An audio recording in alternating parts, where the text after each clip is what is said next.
Y'all remember these? Maybe not the all red and white patent leather joints, the Adidas forms, right? These tough. But remember the original ones? I remember in middle school, I can't tell you the exact year that they came out, but I remember being about 12, 11 years old in middle school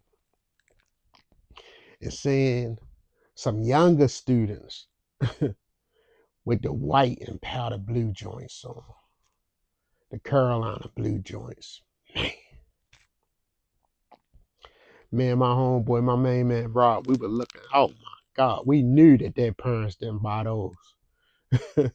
They were $99.99.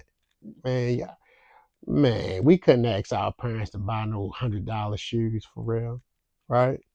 And up to that point, no sneaker company had the audacity to place a price tag like that on a pair of sneakers. Didn't have a market for it. At least they didn't think. But there was a particular group who found a way to get them, and we knew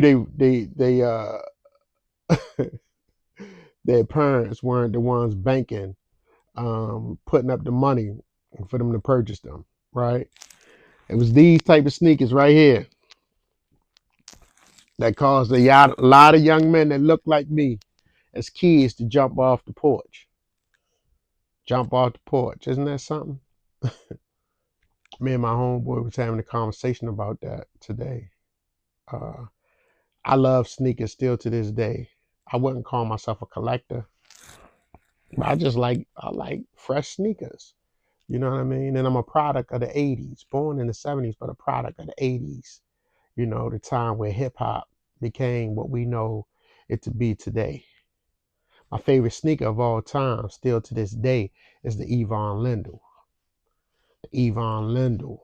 Man, I'm trying to tell you, if somebody had those, it was just the same as if somebody had these, right? I don't think the Yvonne Lindells cost as much. These were the most expensive sneakers at the time, but the Yvonne Lindell was a particular group who copped those, and they had the matching argyle sweatsuit and short set to go with it. It was mean. It was a great time. I don't know what Yvonne Lindell did to Adidas for them not to release them out. Everybody, you could go on any forum, social media forum, where they having discussions about sneakers and Adidas, and they'll tell you everybody is either talking about the forms, arguably the one of the toughest sneakers ever put out, and the Yvonne Lindells. Um, yeah, but I didn't have neither one of those as a child. Of course, I couldn't get the forms; they were $100, and I wasn't jumping off the porch to do whatever I needed to do to get those forms. Plus, that was during the time, man. If I walked in the house with a pair of $100 sneakers on, man, my people would hit me upside my head so damn hard. That was during the time when your parents monitored what you wore, and if you came in the house and didn't have something on that they bought, man, you can't come in my house with that. Yeah. So I didn't have the forms, nor did I have the Yvonne Lindell. But I'm gonna tell you what I did have. Got him at 83. I've been slick ever since. I think these right here. These. I think it was 83. Yeah, these. Whenever running them popularized them, said go get them, I went and got them. These right here. The Adidas Superstar. Yeah. By my childhood heroes. Yeah.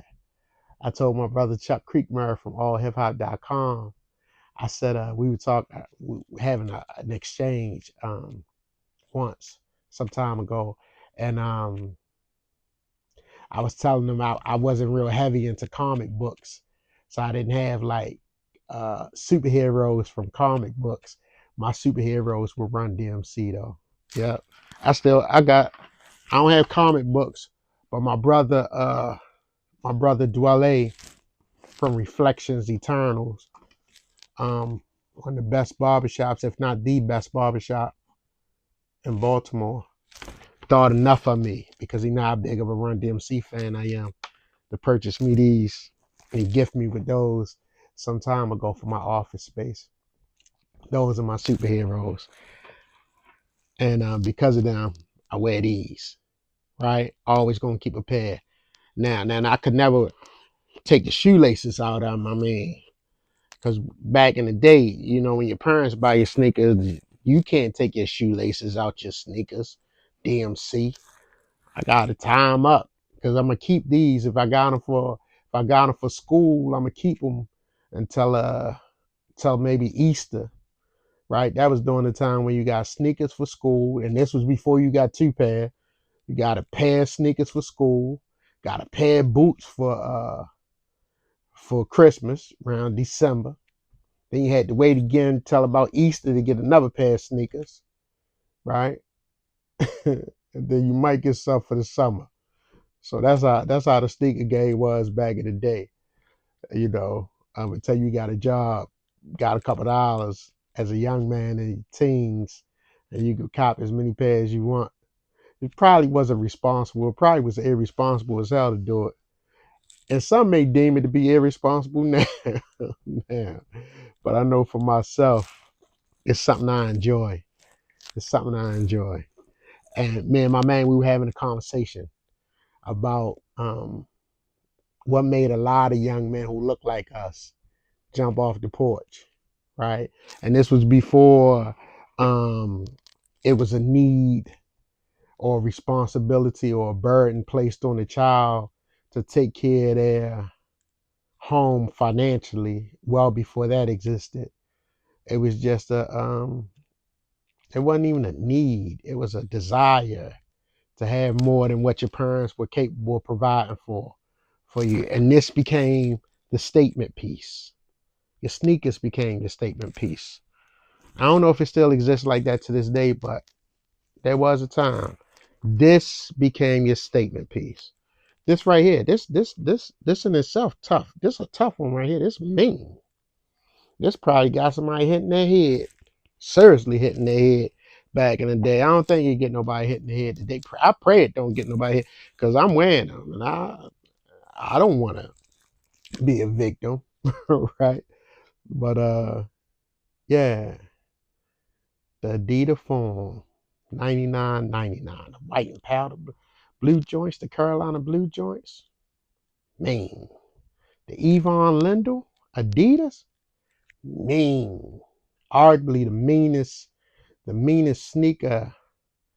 I'm talking about the original joints, the leather and the mesh joints, the original colors. Yeah, I don't think it was anything tough.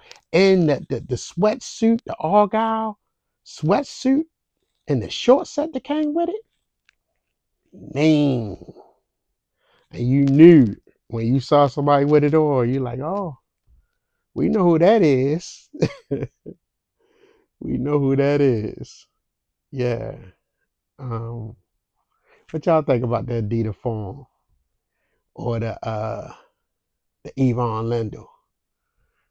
The Yvonne Lindell is the toughest sneaker I think ever put out.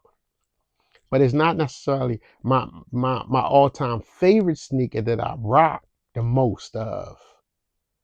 I'm gonna share that. I'm gonna share that I'm gonna share that later. But the Yvonne Lindell, classic. I don't think it's anything touching it. What y'all think? I know I was talking to some younger cats about the Yvonne Lindell, and they never even heard of the Lindell. And when I showed them the picture, they was like, "What? Never even heard of it." But I don't think it was anything tough in the streets at the time. And to this day, I don't, I, I don't know if they made anything tougher than the Yvonne Lindell. But what y'all think? Hey, thank y'all for taking the time just to chill, go down memory lane with me, um, and tell me what you think. What's your toughest sneaker? Are you even into sneakers? What you think happened in the '80s? Can you recall the '80s? What was the toughest sneaker in the '80s that you still rock to this day, if any? Or what's your throwback sneaker? Just curious to know. Engage me a little bit. Thank you for the opportunity to engage me. It's Brother Cornell Dews. I holler at you. Peace.